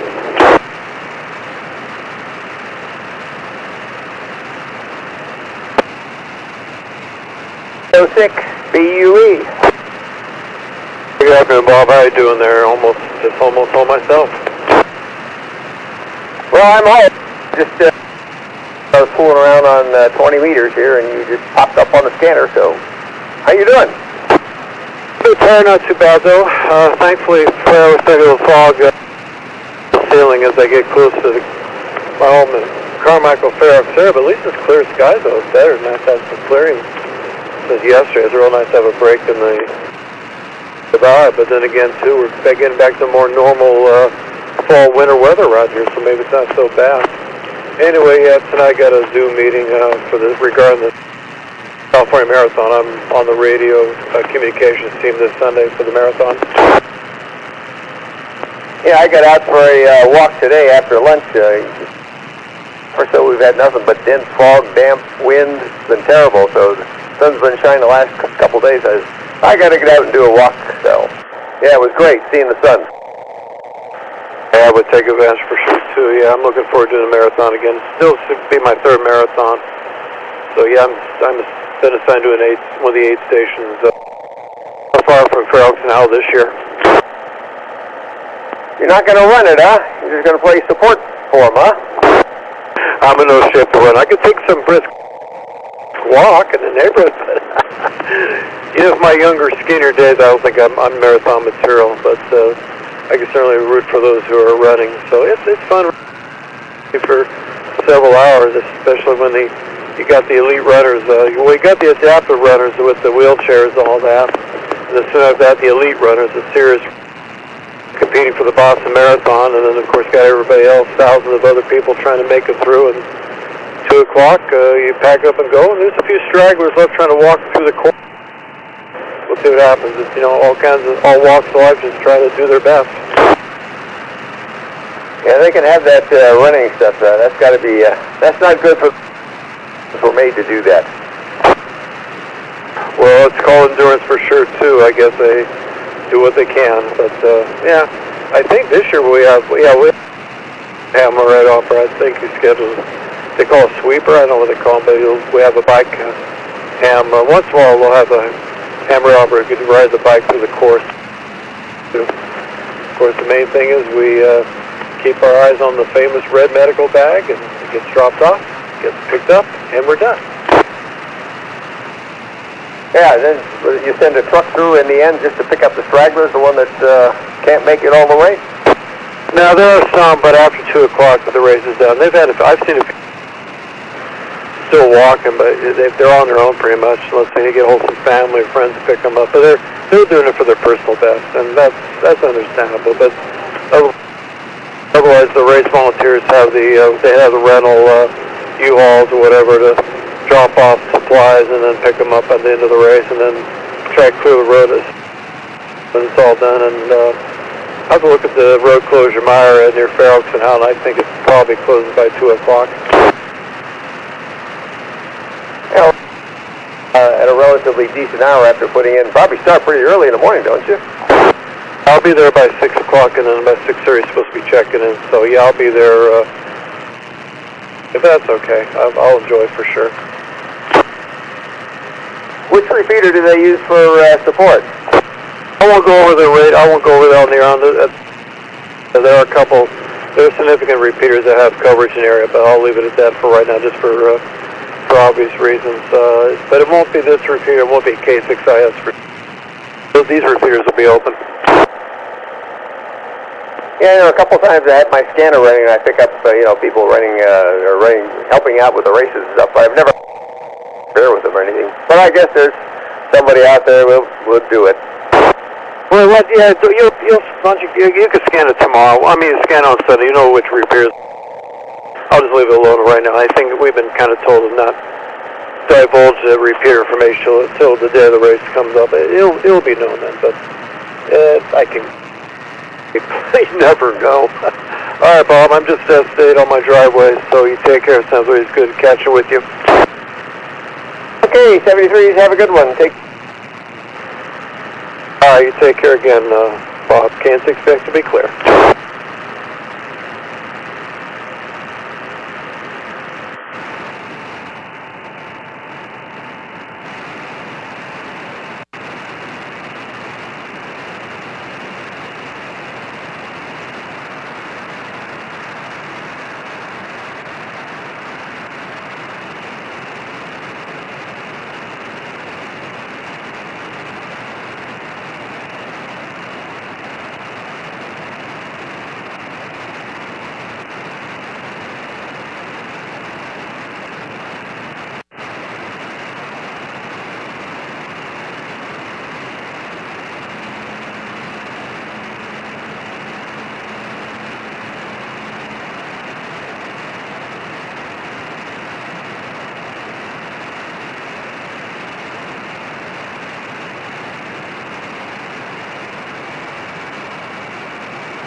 W6NOV on the mobile, runner park.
Good afternoon.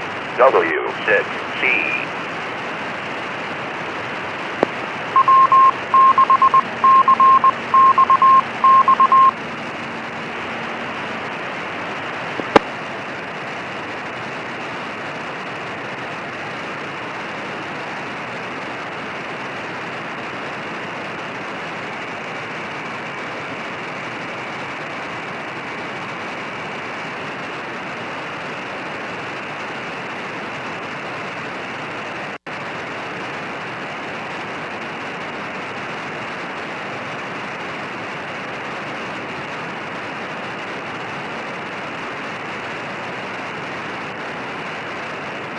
Roger that. Thank you for the contact.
The time is 3 p.m.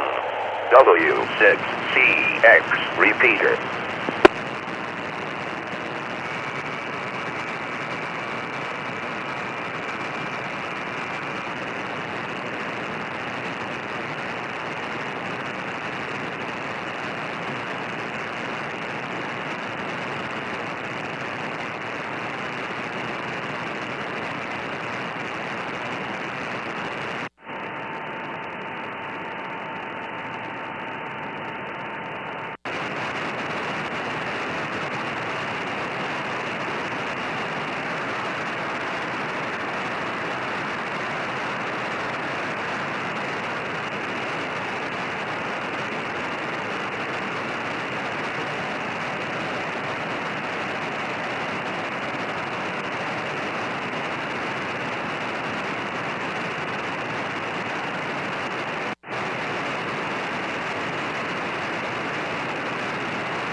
10, repeater DL8G8.5.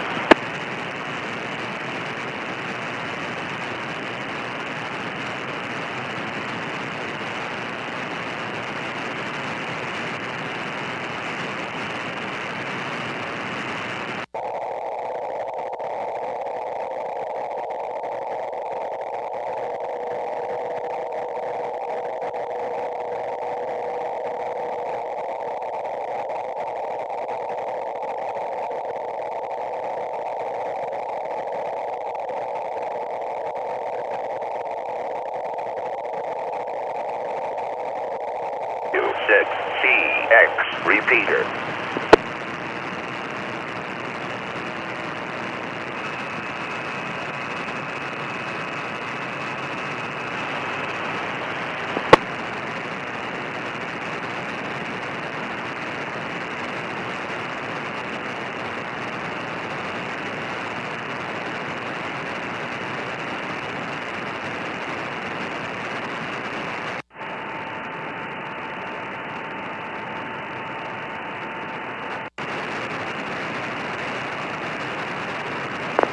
WA6 FGI, this is K6 AAI.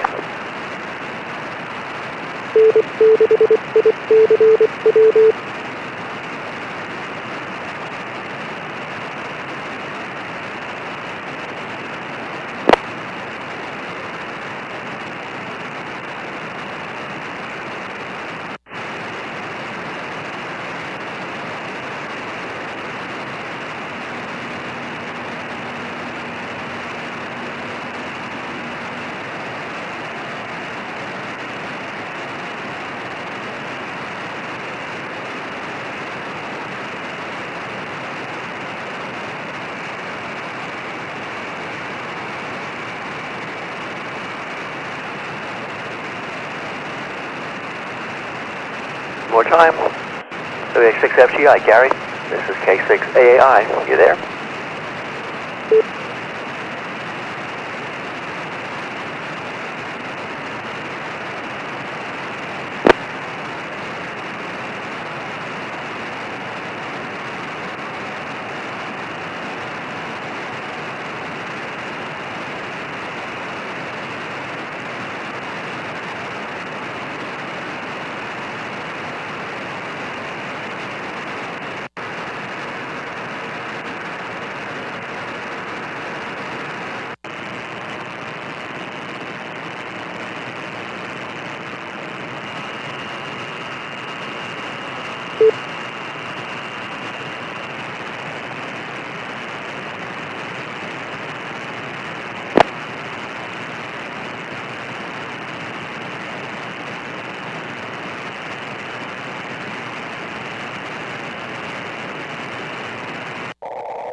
W6VX repeater.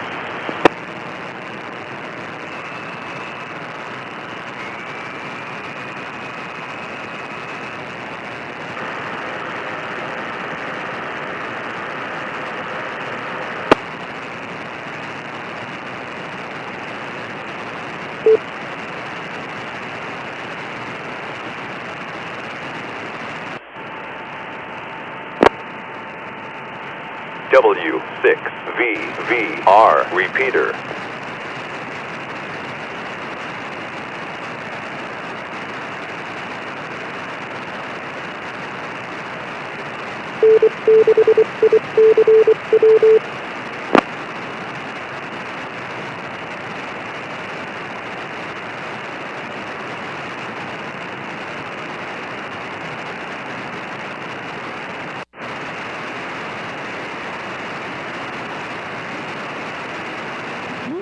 Lima Delta Echo.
Whiskey 7, Lima Delta Echo.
KE6HID on 718.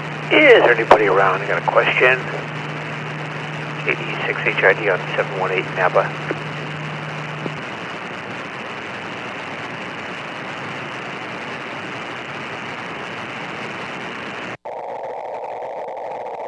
KE6HID, QSY.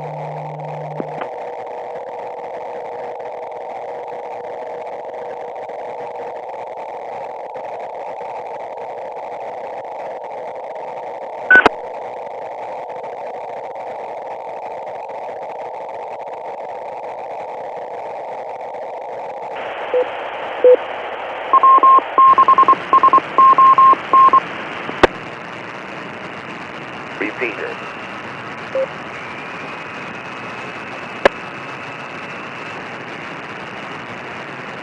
In the wind. All we are is dust in the wind.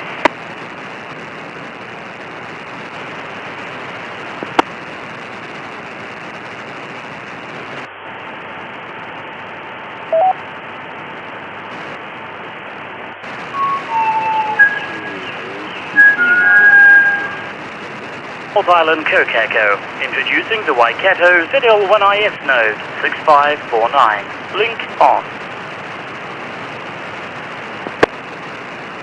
Checks, DSW.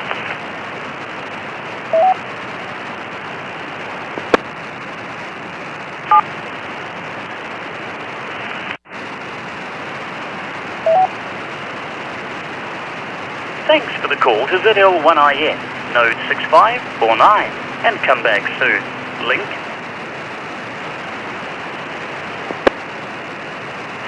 Checks, DSW. Clear on frequency.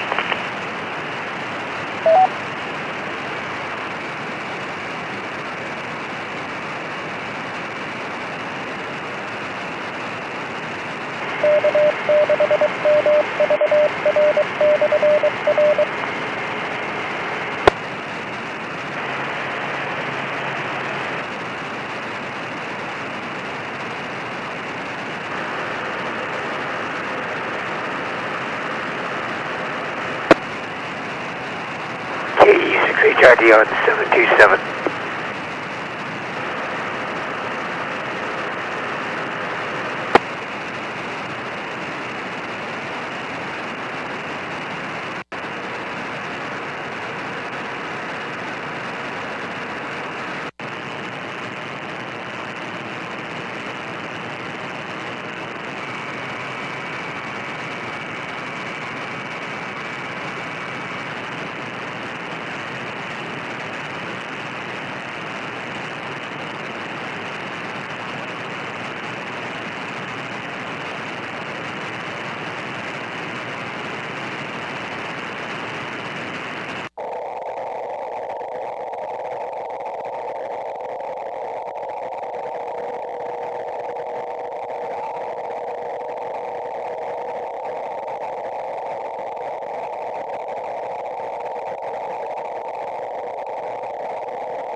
Echo. Whiskey 7, Lima, Delta.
RJM, mobile monitoring.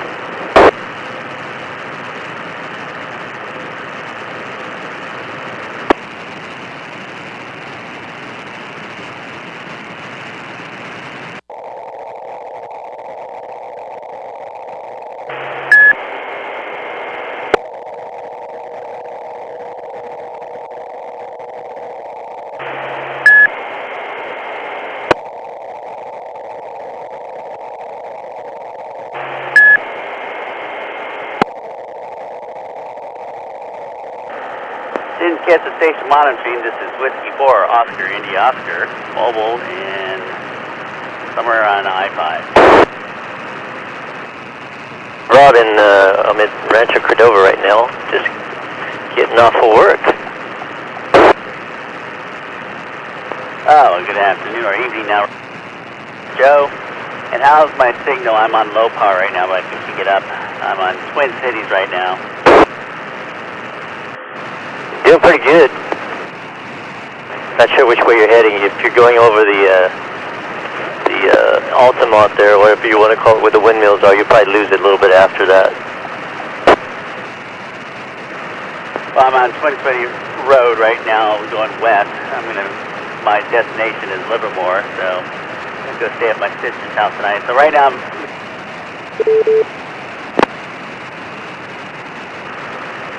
Oh, Walnut Grove. Yeah, that's cool. Yeah, you probably make it almost all the way there. The reason I'm getting a radio check is I just put a different antenna. I broke my my Comet dual band that I've had for like 20-something years, and in the parking garage, the clearance, and it whacked it hard and broke it. So I bought a Larson dual bander. I've never owned a Larson. Owned Comet, Diamonds, but not Larson. Try a Larson.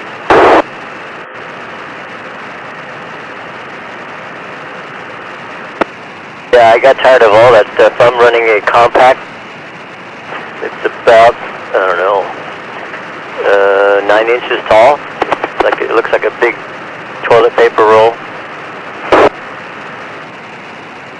Wow, I've never been up close to these towers. The anchors for these towers are impressive. Anyway, I don't think I've... Oh, yeah, I think... Antenna on HRO magazine. I still get those magazines in the mail like once or twice a year. Yeah, I just don't want to deal with it. I just get off of work. I can drive anywhere with it, no problem. Of course, it's not a gaining antenna, but I'm running at 85. Doesn't make it an 85. It's not going to make it at all. That's impressive wattage. What are you using for a radio that kicks out that much? The Yaesu George Foreman 2980. It's there's another mode I can kick it up to. I want to save the radio. Okay, I think I know which one that is. Yeah. Alrighty. So radio. Yeah, my backup radio, or my backup antenna is a Diamond that I've had even longer. I think that Diamond's like 30 years old, and it's a 13-inch Diamond. They don't make them anymore. I have an NMO mount in the car, and the Diamond's a backup, but with being only, it doesn't, like yours, it doesn't do well in gain-wise. It works, but it's a backup.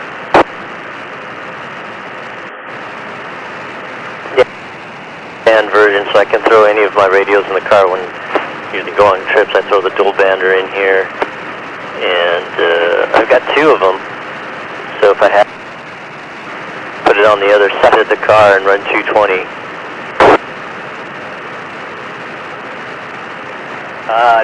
I have the Anytone mobile in the house, in my ham shack, and 220 is the RIP band. You know, it is, nobody's on there. There's if you're in this area, there's a group that meets every Monday. AG6U. That's the most activity is during that net. I think there's other people once in a while during the day, but yeah, 220 is not so much going on. There's some links, things like that. So yeah, there's a net there. I won the raffle again, so this is the second time I run the raffle, and I think this year.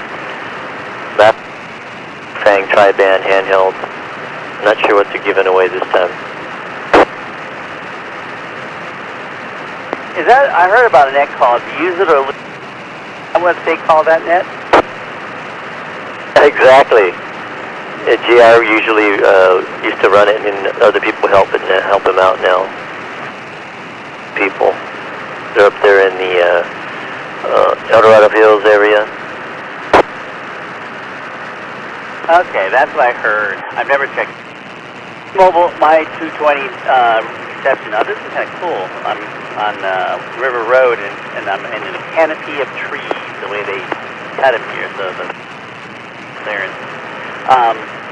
We're entering Locks. I've never taken this route. Of all the years I've lived in California all my life, I've never taken this route. I was going to say, yeah, my 220 is a mag mount right now. So so the Anytone tri-band is really main purpose is for DMR. I bought the ID-58.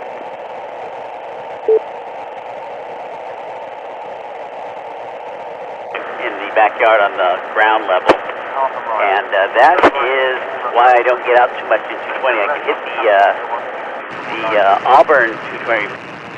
I live in Lincoln. Oh, okay. You might be able to hit the one that Use It or Lose It net. It's on Pilot Hill. You may have a path that way. Wait, you know about that, since you have DMR, you know about that KD TV or whatever it is, the antenna towers you just passed? There's a DMR there on there. It gets hella range. It's like 1,000-something feet up.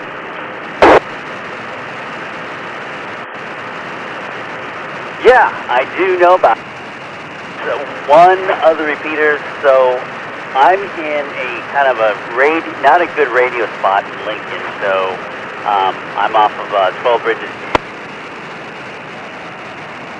My neighborhood